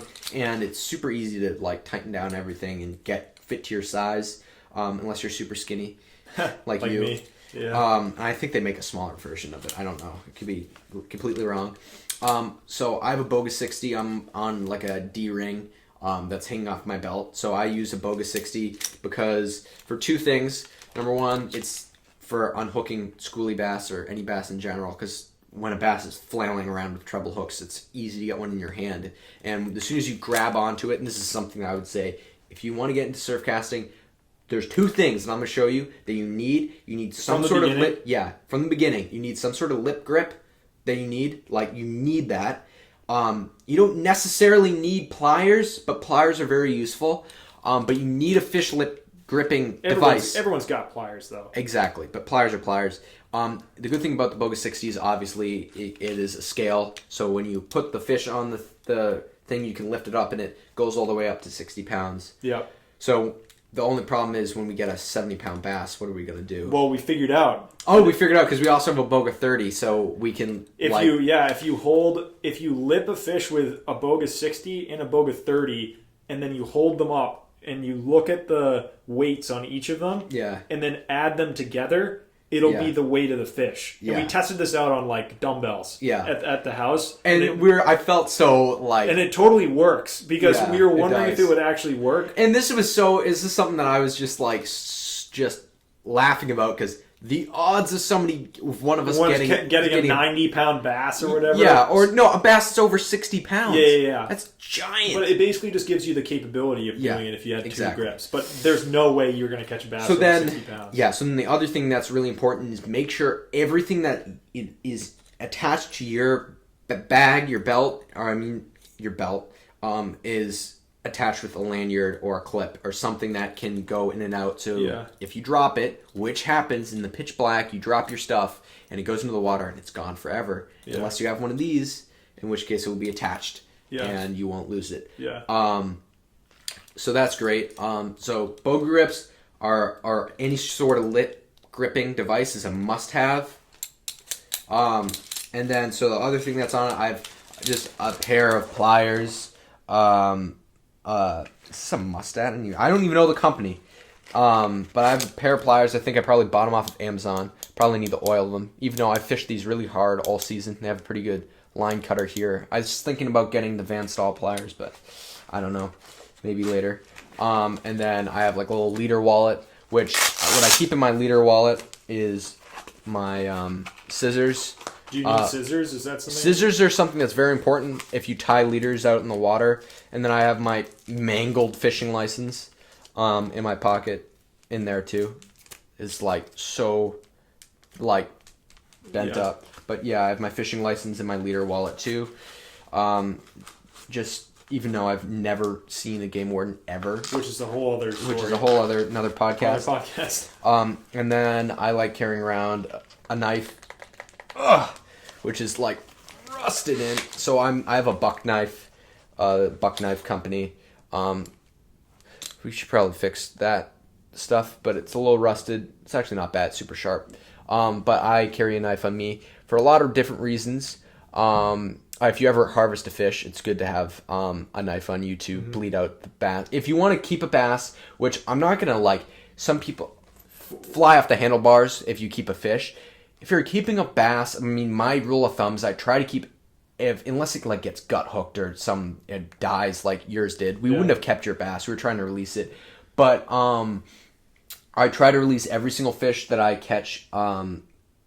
But if it's I try to release every single fish that I get unless it's under 35 inches. If it's under 35 inches, it's 28, 30 inches. Then I'm keeping it's not. It's also better eating when they're under 35 Yeah, because they're much more. They're much more tender. So if you're ever going to keep a bass, try to keep one that's smaller. And a picture is as good as keeping a big fish. I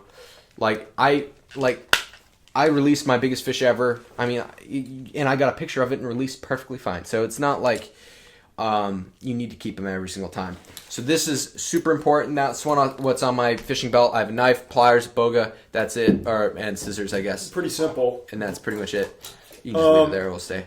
And so the other most important thing, if you're fishing on rocks, like literally, if you're fishing on rocks, you cannot go out there unless you have corkers. If you're fishing on rocks, you should have invest in a pair. Invest in a pair of corkers. I'm not like getting paid or anything for this either, but I have big studs on my corkers, and these are the best thing that I've ever bought my entire life because they grip on rocks like crazy. Because where we fish, it is like death to walk on rocks. This is by far 100% the best shoe that I've ever used. The only thing is sometimes the stuff peels apart, like this is right now. But it's like the biggest game changer. It's probably the number one safety thing that I would say to wear. Number one. But even before the life jacket. Yeah, and I don't wear a life jacket, even though I probably should. But like but I don't wear a life jacket. Yeah. I fish most of the time. I fish by myself, but I don't wear a life jacket. Probably should, but and then rods and reels. So obviously you have a bunch. So of rods and reels. So I have a huge I've pretty much used every company's rod. But if you were to recommend, let's do this. If you were to recommend, if I was to recommend a beginner rod, okay, yeah, beginner rod, a money's no option rod, okay, and then like best bang for your buck rod. Okay. So for a beginner rod, I really like the Fuji Airwave rods. Mm-hmm. The Fuji Airwave rods go for like, they can be up, they go for like, they're super light ones all the way up to like, I don't know, huge ones, and mm-hmm. they can be any size. Yeah. But I would say get like a 10-foot Fuji Airwave. It can throw like maybe 2 to 3 ounces or mm-hmm. something. That's like a perfect beginner rod. Yeah. I think it's like under $100 maybe. Yeah. I don't know. It's cheap. Yeah. And if you get it at like a big box store, like if you get it at Dick's Sporting Goods or something, yeah. you can get like warranty on it, and you can break it and they'll give you a new one for free. Yeah. So it's always good if you're like a beginner to have a rod that you can beat up and you'll be fine with. Yeah. Money's no option. Money's no option rod. I'm working on getting, like, if you can get a custom outside of the custom realm, because custom is always like, I'm saying like, yeah. So some of the best, like if you were just to throw out some of the best best rods that you would really, feel good about, like just picking up right off the shelf or whatever. Theoretic, off the shelf. There's like, you can go Century Rods has the Surf Machine Elite. That's a good rod. That's like $1,000 rod. Yeah. Never used that rod, but I've heard good things from that. Yeah. I would say, I guess this is a money no option rod. Yeah. Kind of, but this is also maybe my intermediate price range. This is like a $400 rod. No. What rod is it? Oh, okay. So any GSB, I love the GSB rods. They're great. I have a GSB 9'2", and I think that's like a 10-foot. I don't know. Again, I'm not entirely sure exactly. What is this? This is a GSB 10-foot, 37-ounce rod behind me here, which I love because I throw giant rig deals. I throw giant eels on that. Anything, if you can get, like if you go this says 1 to 3 ounces. I'd throw maybe 4 on this, on the GSB Skinner rod. But this is a great rod, just because this is a factory rod and it's casts well. It's just a good, solid, dependable rod. And because I've caught my biggest fish in the season on this, which was like a 47-pound bass with lockdown drag on the GSB Skinner rod. It's a great ealing rod. That's the main reason I use this, is for ealing, but it's also great for topwater because it's a one-piece. Yeah. And I like one-piece rods because you work a topwater. We can get into a whole other podcast about that. Gear. But that's a great rod for it as well. And then as far as like an intermediate cost range rod, Is that what you This is consider what I would say is intermediate? basically intermediate to like anything over $100. So St. Croix makes good, like the Mojo, St. Croix Mojo is a great intermediate price range. I think it's like maybe $199, $200 rod. Yeah. So that's a great price range for that rod. They make a couple other ones like the Legend rods, which I think are on the more upside, like more expensive rods, but those are also really great rods. And I'm like not any expert on rods, but like that's like what you would say. Like if I would say Airwave Elite's great lower end rod, Mojo Surf is a great of St. Croix is a great intermediate cost, and then the GSB blank rods, the factory GSB rods, I would say I wouldn't get anything less than the Skinner, but I wouldn't get anything higher than I mean, maybe they would get a longer one, but the like 3 to 7 ounce is like big. Yeah. Like you can pretty much take that to the Cape Cod Canal and throw giant things on that. Yeah. So that's what I would say is a good spectrum of rods to look at. So then reels you got. Okay, so this is my whole thing. So if I'm gonna like suggest a reel to anyone, I'm gonna go to the Penn Battle 3 because that is a great reel for your bang for your buck out of that reel. It's pretty bulletproof, and Penn's a great company. If your gears explode because you get them wet in salt water, they'll give you a free reel. Yeah. Literally, like I've had that happen to me, and they'll give you a free reel. And then the Spinfisher series from Penn is the step above that, and that is an incredible reel. And then here's the deal. If you fish every single day I guess I can go on a whole spiel about this, but if you fish every single day and you get your reel wet every single time you fish, I would say don't buy the Spinfisher V, buy the Van Staal, because sealed? It's fully, they're both sealed. Okay. The Van Staal is fully sealed. You can fish it underwater and it's bulletproof. Yeah. Like here's the thing, if you kill a Penn Battle 7 times, you're at the Van price Staal. of a Van Staal. Yeah. Exactly. So if you think that, okay, you fish in the water. Frick. Anyway, well, you just finish your thought. We basically just lost the video. We lost the video at this point, which is fine because we have a bunch of content as far as videos. As far concerned, as that goes, but so we'll end it here. As far as like reels go, I will put up. We'll put up a picture of the reels at this point that I'm talking about. Yeah. Okay, so I'm talking about a Van Staal right now. Yeah. So here's the Van Staal 200 up on the screen. Yeah. I would use that reel if you're getting it wet every day fishing and you're going to kill your reels. Otherwise, get the Van Staal. But that's my price range for reels. I'd go Penn Battle 3, Spinfisher 6, 7. I don't know what it is now. And then I would go Van Staal. And then you can, of course, there's the Daiwa, or the Daiwa. There is Daiwa Saltigas, the Dogfights, and then there's the Shimano Stellas of the world. That's a whole other like Ferrari versus Lamborghini type thing. Yeah. And then, and yeah, I mean that's pretty much it as far as reels go. And is there any other? I mean, we could talk about clothing and that kind of thing, but that's I feel like a little more. That's another personal. that could be a whole other podcast. And I think we'll definitely do a podcast at some point about exclusively gear. Exclusively gear. So. I think we'll just sort of start to wrap it up at this point. Yeah. Do you have any closing thoughts? As far as closing thoughts go,